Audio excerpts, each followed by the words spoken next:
Hello and welcome to Secrets of Organ Playing podcast. This is a show dedicated to helping you become a better organist. We're your hosts, Vidas Pinkevičius. And Aušra Motuzaitė Pinkevičienė. We have over 25 years of experience of playing the organ. And we've been teaching thousands of organists online from 89 countries since 2011. So now let's jump in and get started with the podcast for today. We hope you'll enjoy it. Hi guys, this is Vidas. And Aušra. Let's start episode 632 of Secrets of Organ Playing podcast. This question was sent by Diana and she wants to know, is there a reason for avoiding parallel fifths? Probably she means parallel fifths in music, in tonal music, right, Ausra? Yes, I guess that's what she means. What do you say to your students, Ausra, when they ask this question? Well, I have no words actually. I have heard this question so many times before, I'm simply too tired to argue and to convince people. But, if you will not hear the difference when the hymn is harmonized with parallel fifths when it's not, then I don't think that I could, say anything more. Maybe you could try. Yes, good idea for Diana and others who are wondering. Maybe play any type of music, maybe hymn, your well-known hymn, for example, that you're singing in a church today. Maybe harmonize it in, let's say, major chords, major triads, root position chords, like C, E, G if it's C major, or D, F sharp A if it's D major, or G, B, D if it's, G major. Just major chords, and you will get all parallel fifths this way, with parallel bass and soprano, between bass and soprano, and then see if you enjoy this kind of sound. And if you will, it means you still need a lot of musical training to have. And I don't think people won't hear the difference. I think the difference will be noticeable if you play the same hymn from the hymnal harmonization and with this kind of parallel fifths harmonization. This will be very obvious. As a special exercise, I think this type of writing could be done even in improvisation, right? But it's a special style. It's not for everyday use. If you would analyze, pieces by early Bach, young Bach, teenager Bach, then you could encounter parallel fifths occasionally. Not very often, but occasionally, yes. But in mature Bach, you would never find parallel fifths. So I guess that might be true with other composers as well. In Bach's writing, you would even find spots where in order to avoid parallel fifths, he makes a very intricate voice leading, which is not comfortable for the hand. That's right.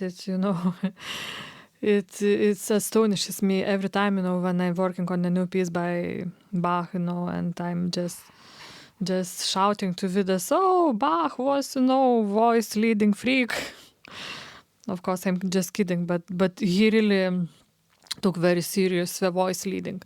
This is obvious in his major works for organ, like Prelude and Fugues. And going back to the question about major chords, at one point I was writing pieces for organ just from major and minor root position chords exclusively. They would sound pretty colorful, and but I wouldn't use parallel fifths very often. I would use strange interval relationships. I would still use probably contrary motion from soprano and bass, between soprano and bass, in order to avoid those parallel intervals, but keep the same chord.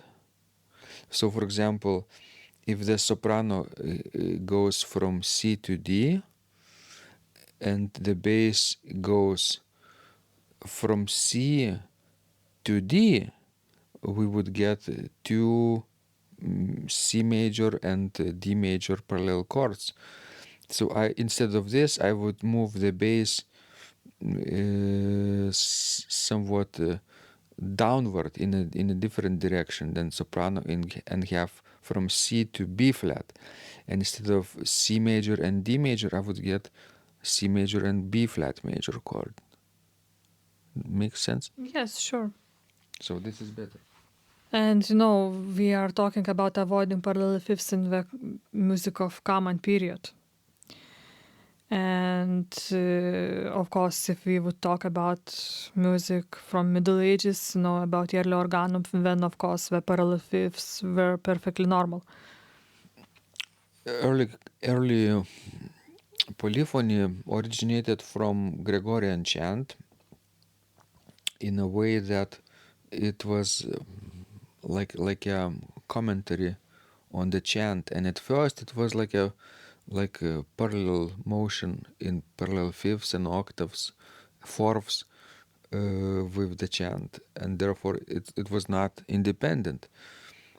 But very gradually the motion became more independent between voices, and composers understood the value of contrary motion and independence of voices.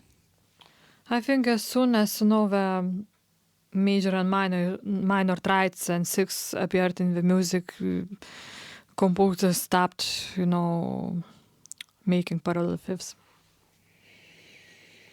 What's interesting, what came first?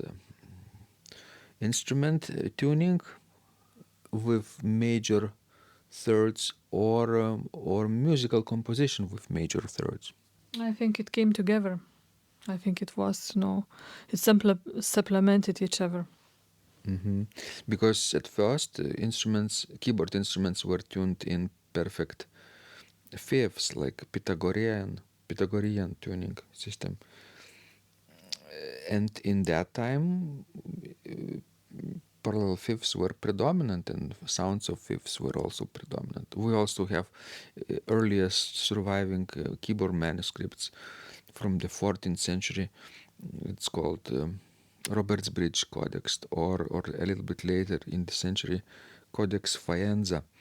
There you will find lots of intervals with parallel fifths. Yes, and it was normal to finish the piece with the interval of perfect fifth, Open fifth. open fifth, or or an octave.